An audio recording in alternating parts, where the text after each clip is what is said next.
Assis sur son trône, exactement là où lui reprochent d'être les Gilets jaunes.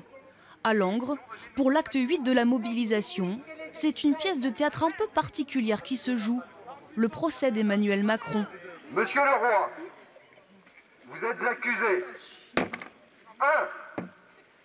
De faux et usage de faux dans le lexique de vos discours de campagne et de vos promesses électorales. C'est symbolique, comme tout ce que l'on fait. Et on pense qu'il mérite un procès.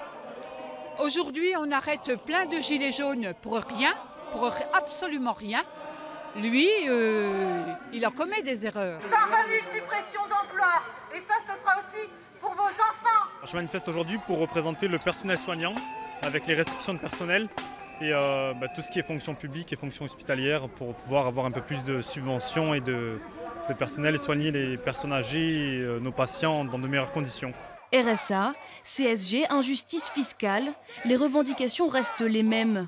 Mais à la place de la tête du roi, c'est l'instauration du RIC, référendum d'initiative citoyenne que réclament les acteurs de la mobilisation. On veut se récupérer une part du gâteau du pouvoir politique, c'est surtout ça. Et le RIC est l'outil qui répond à cette question.